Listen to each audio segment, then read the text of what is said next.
Good morning and welcome to Ask the Expert, a daily series from 8:30 a.m. to 9 a.m. every day of the week.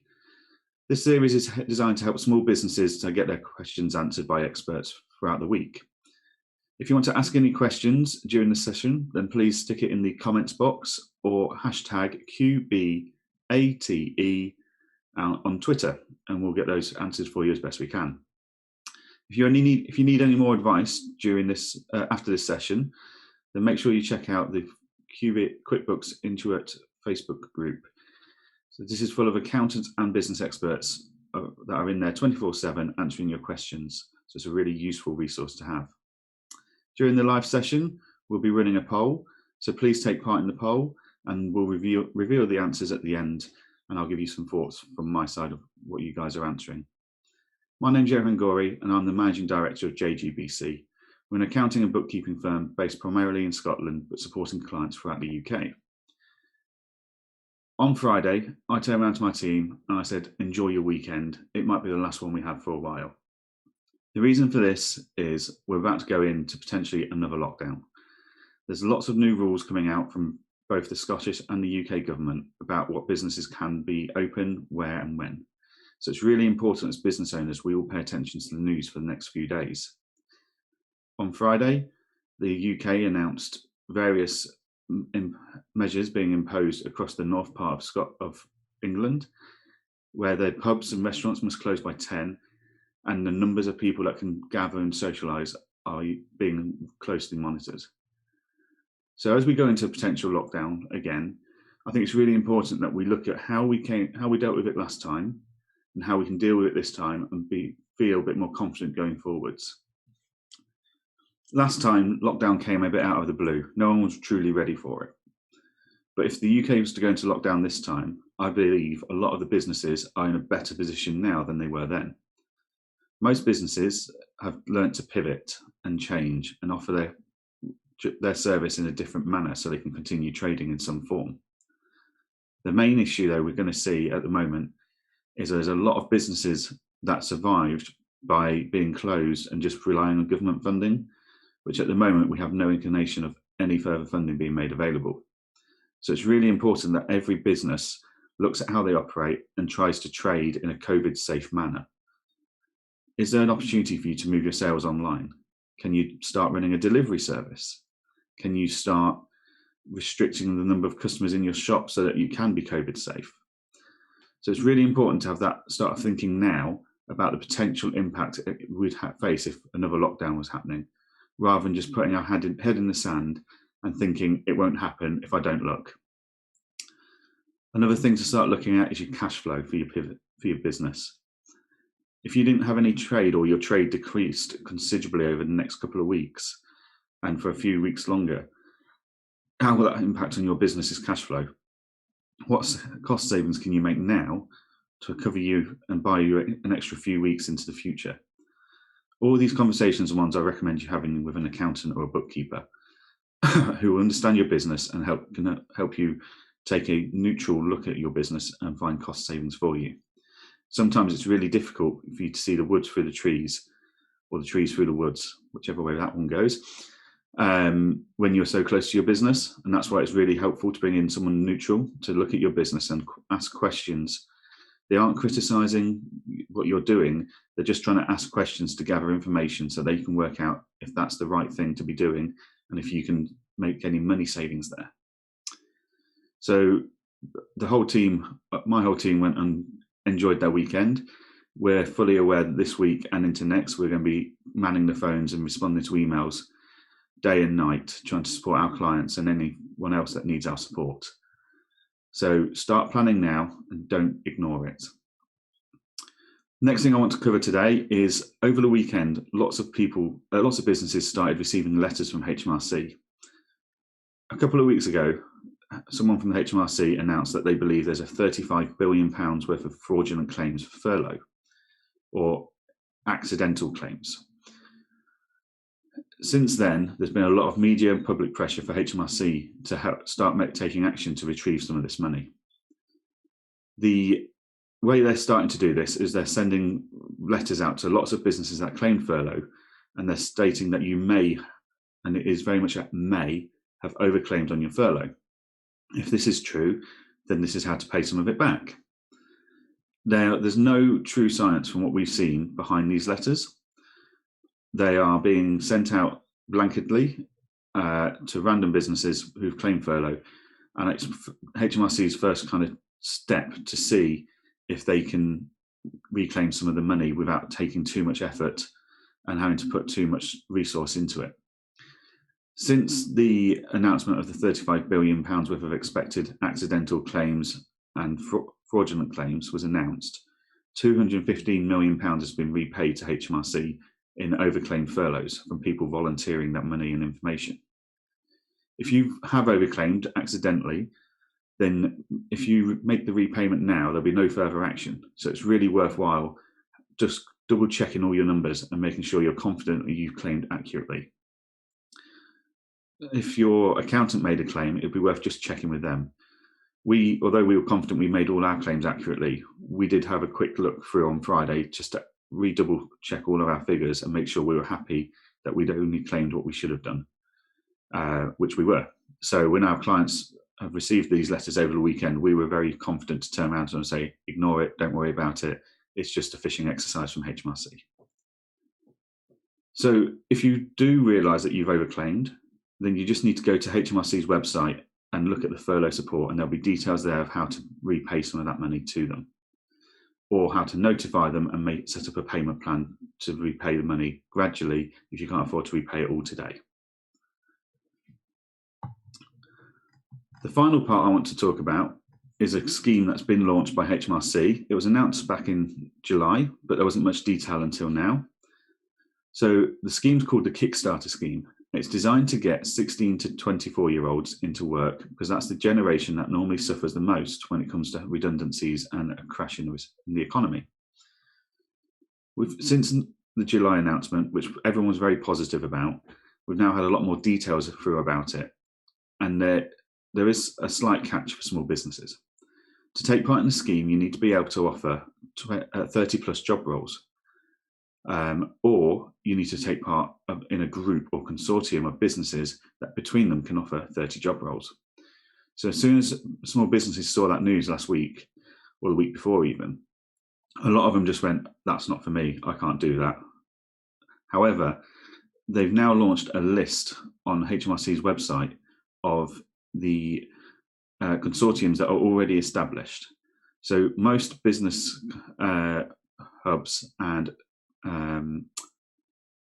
local support groups are now launching their own consortiums, along with Chamber of Commerce and councils.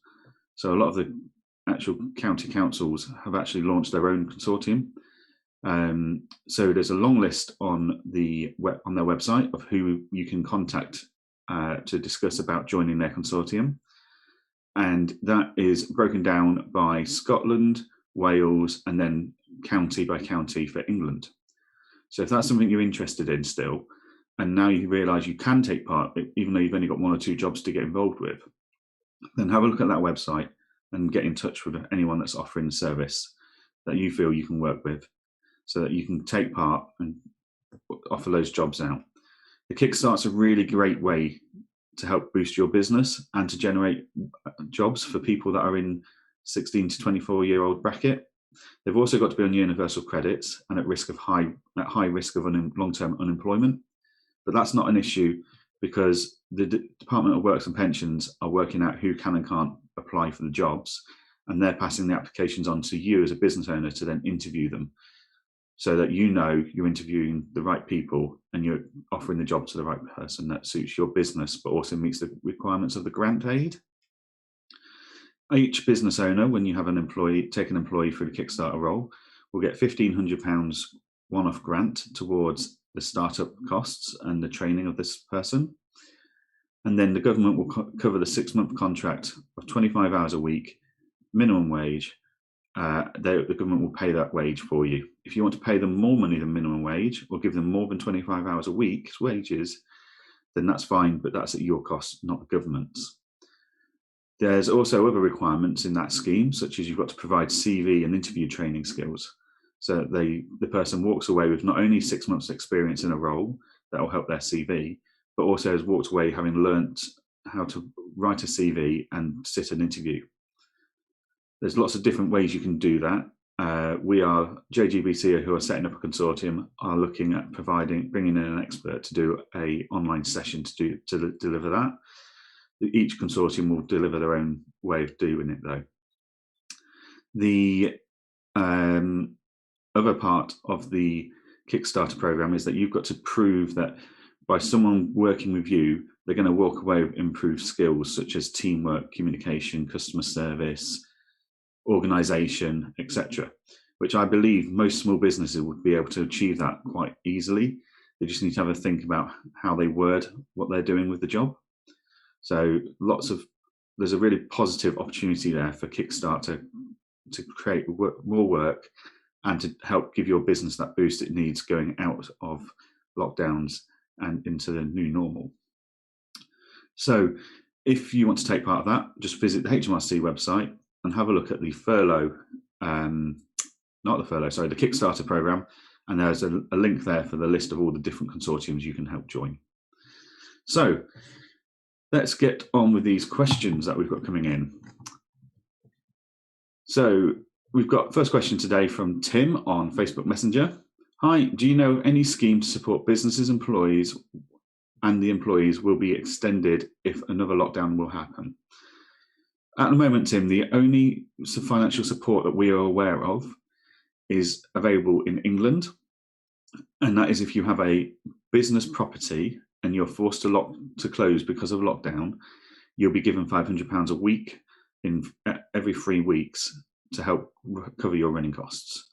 That's currently the only support that we are aware of. We've been monitoring this quite closely over the weekend, but at the moment there's no further discussion, should I say, on extending furlough, any new business grants, etc. The other support that's still available until November is the CBILS and bounce back loan. So if you've not taken advantage of that yet, it may be worth having a think about taking it out. Even if you don't need it just now, if you take the loan out and you put it into a savings account, and if in 6 months' time things are back to normality for you and your business and you never spent that money, you can just give it back to them because there's no interest for the first year. So it gives you a cash cushion, as it were, to be able to know your business can financially continue to trade even in these restrictive times. But at the moment, that's the only support that's currently out there. It's the £1,500 every 3 weeks for England-based businesses with a business property. So if you work from home, you're not eligible for that. And the bounce back loan, that's still available until November. The next question is from Colton on Instagram DM. Hi, a lender wants direct debit from my business account. Is this common? I'm probably going to need a bit more information on that one, Colton. So the lender wants to set up a direct debit from your business account. Is that common? It depends why they want to have a direct debit from your business account. If it's so that they can take their monthly repayments, then direct debits are quite common because it's a safer and automated way of getting the money out of your account without you having to remember to pay them. So it can also be a lot cheaper than processing card transactions, etc. So if that is what they want it for, then yes, that's fairly standard practice. All of our clients pay via direct debit, so we invoice them each month, and 30 days later, the direct debit collects from their bank account. And we just use Go Cardless for that, which talks really nicely to QuickBooks. But if you want to come back with any more detail to that, if that's not answered your question, Colton, please do, and I'll try and help a bit more. Our next question is from Neil on Twitter DM. With tighter rules being introduced in some parts of the country, do you have any evidence on how I can prepare my business? Any advice on how I can prepare my business? I'm running a bed and breakfast in Cornwall. Neil, I think you're in one of the tougher spots. There's a lot of businesses out there that managed to pivot and develop new services in the last lockdown, which saw them be able to trade and continue trading at some level. A B&B is certainly a harder thing to work out how you're going to pivot and generate income. At the moment, we're not in a total lockdown, and the governments in both Scotland and the UK are working hard to prevent that from happening. So it's important, though, that you're checking where your guests are coming from. So if they're coming from a lockdown area, then as a responsible business owner, I'd have to question whether I should let them stay in my B&B, because they may be putting other people at risk because of the area they've come from, even though they've not tested positive for COVID themselves. But at the moment, I know the governments are trying to work around a complete lockdown, so there is still some opportunity to trade. But as I said earlier, you need to look at your cash flow, you need to plan ahead, you need to look at how many people are booked in, and how many people are needed to staff and man that. But also look at offering B&B packages to people in a more local surrounding, maybe the town down the road, or a local city such as Exeter might be a good place to target some adverts so that they can come and stay in Cornwall, providing they're not under lockdown themselves. But yeah, it's all about planning, looking at your costs, trying to minimise those so you can drag out your cash that you've got in your bank for as long as possible, really. Okay, we've got a message from Maya on Instagram DM. Hi, I'm new to QuickBooks. Do you know if I can write checks in QuickBooks Online? Hi, Maya. So there is a checks feature in QuickBooks that allows you to record the use of a check. So it looks for it in the bank account and matches it, but it doesn't write the actual checkout itself. Not many businesses use checkbooks anymore. It's more electronic payments. I think I've dealt with 3 checks in 3 years in my business.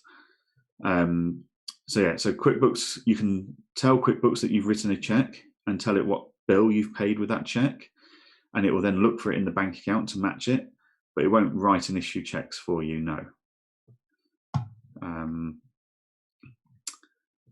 The next question is from Twitter DM. Hi, Johann. What if I overclaimed furlough and I can't pay it all back at once? What can I do? I would get in touch with Hmrc. I'd make them aware of the honest mistake you may have made.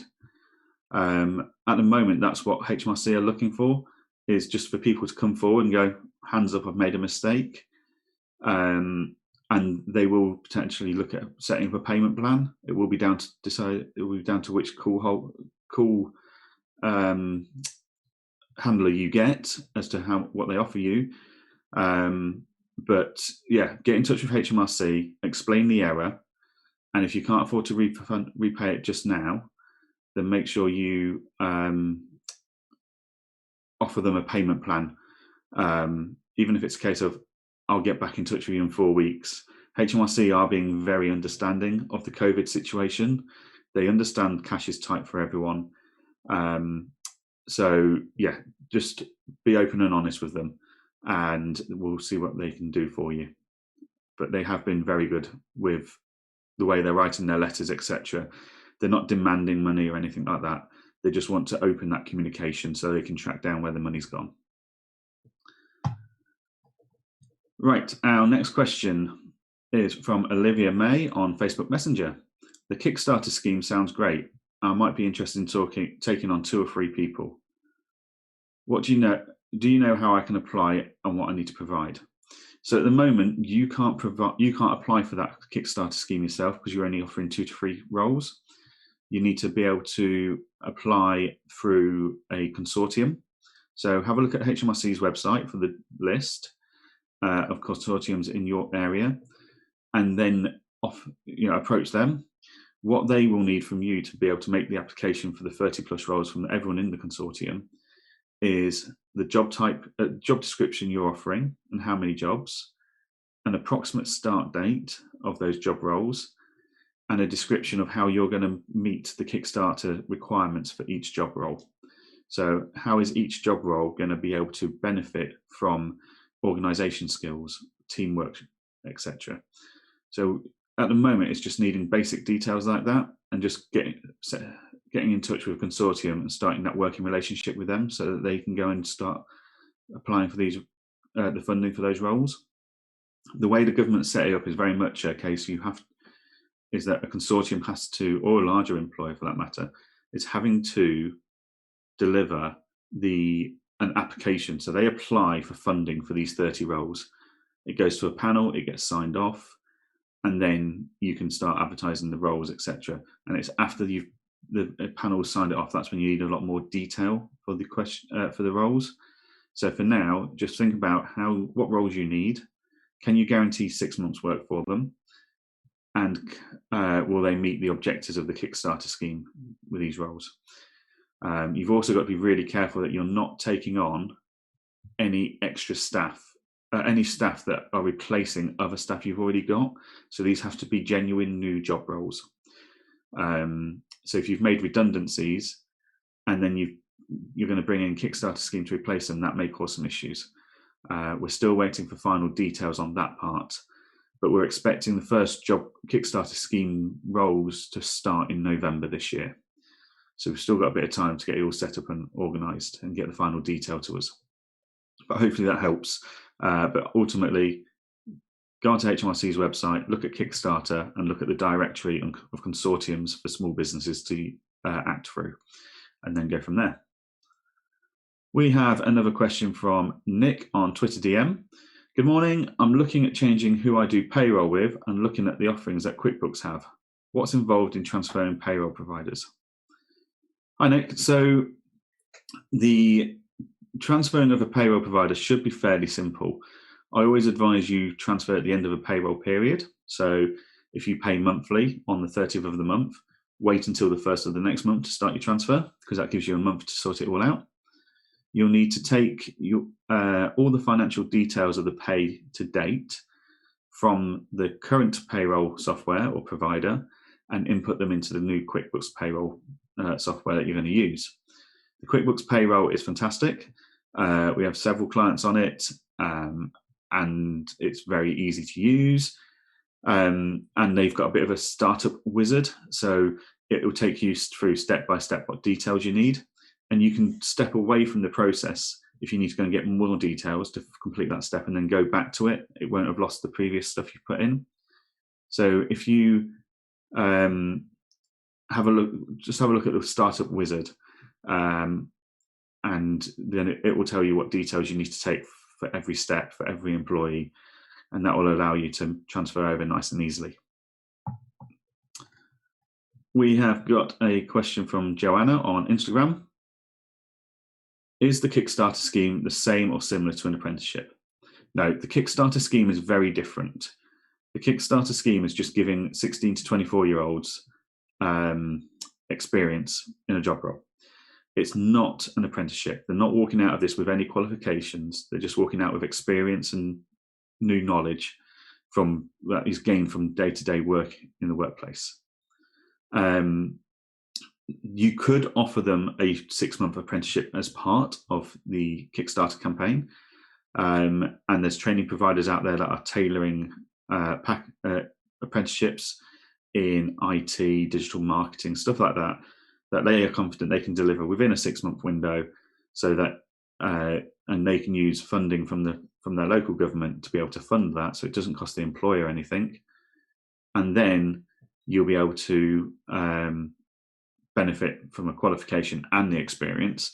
But the requirements of Kickstarter is not an apprenticeship. It is a job experience. It's something to get them some work on their CV, and to fill this window when people are going to be reluctant to employ otherwise. So it's not an apprenticeship. It's very different, but you can build in an apprenticeship for 6 months if you wanted to. Okay, we have got a question from Yola on Twitter DM. Do you know what businesses can claim the new local lockdown? So the new local lockdown grant is only available in England, and it is for businesses that have a business property that have been forced to close because of a local lockdown. So for example, in Leicester, when they got locked down about 6 or 8 weeks ago now, compared to the rest of England, if this grant was available then, they would have been able to claim £500 a week for 3 weeks at a time to go towards their running costs. So if you have a business property that's been forced to close by the lockdown, then you can claim. If you don't have a business property because you work from home or you are moving around with your business, etc., like a business van or something, then you won't be able to claim. You've got to be a business property registered for business rates. Even if you if you don't pay business rates, you still have to be on their register. It's a bit like the business support grant that came out at the very start of the process. So yeah, have a look at that. But it's being very specific about what postcode areas are affected by local lockdowns. So it will soon tell you if you are or aren't eligible for it. Okay, we've got our question from Meg on Facebook Messenger. Good morning. I'm a bit worried about my work situation if the country will see a second wave, as I work for a small high street shop. Do you know what would happen, what help I would get if I lose my job in the coming months? Okay, so hopefully the lockdowns are going to be worked in a way that we're not going to see mass redundancies, etc., because of it. The furlough is available until the end of October, so that will buy us a bit more time. But if you do become unemployed and you lose your job, then the first thing you need to look at is universal credits. So that's not a lot of money, but it's some money coming in. It might help. But that is very different on a case-by-case scenario. So if you've got a partner that you live with and they're in work, you probably won't get universal credits just because of the way they assess these things. But then if you're 16 to 24, you could apply to be on the Kickstarter scheme and get jobs that way. So yeah, it's a really uncertain time at the moment, but the main part of the uncertainty is we just don't know what these lockdowns are going to look like. We're expecting more news in the next 2-3 days. So just keep a close eye on the news, keep talking with your employer, and keep an open communication with them. And hopefully we'll be able to work through it. But yeah, at the moment, it's just the universal credit that's available to you. Okay, so we're going to move on from the questions. The poll results are now in. So we asked you, are you nervous about the impact of another lockdown on your business? 33% said no, and 67% said yes. The 33% that have said no, I would imagine, are people that have already pivoted. They survived the lockdown by trading still in a different manner, so they're confident they can continue this in the next lockdown. The 67% of you that said you are nervous, have a look at pivoting, have a look at your cash flow. If you haven't pivoted yet, then start looking at what others are doing in your industry and around you. There's been loads and loads of media coverage on how different businesses have pivoted in different areas. So spend a bit of time on Google and Googling it and seeing what everyone else is doing and see if that's something you can do. If you did pivot in the first time, but the income wasn't great, then I imagine that's leaving you quite nervous as well. But you're in a better position than many. So look at the offering you've pivoted to, see if there's a way you can grow it. Ultimately, look at your cash flow, look at the bank accounts and what's going in and out when, and how you're going to be able to, if you're going to be able to save any money on any of that. And just keep an eye on the news for any funding support that they're going to announce. At this moment in time, we really don't know what that funding support is going to look like, if there is any, and it's going to be down to the severity of the lockdown we're going to have to face. But the UK economy did really well. Small businesses, did really well during the last lockdown. And I think they're the most flexible and dynamic group of businesses out there. So I'm sure that with a bit of thinking and a bit of pivoting, you'd be able to come through this and carry on trading on the other side. So my name's been Johann Goree. If you've got any questions, please get in touch with the QuickBooks support team or on Facebook, or you can ask the JGBC team and myself. We are covering our phones 8 a.m. till 10 p.m, 7 days a week. You can find us at jgbc.co.uk. And we're also on Facebook, Twitter, and YouTube. Coming up on Ask the Expert is Sean Goldsmith, who is a specialist advisor for franchisers. Sean's been on a few times so far and has opened up the doors and windows on the concept of franchising, and it's been really educational. It's something I enjoy watching his sessions and learning quite a lot about franchising that I didn't know about. So it's definitely worth having a look, whether you want to franchise your business or be a franchisee. And a quick reminder that if you need any advice outside of this, then please go to the official Intuit QuickBooks SMB community group on Facebook, where there's accountants and businesses experts there available 24/7. My name's Johann Goree. Thank you for joining us today, and hope everyone has a great day.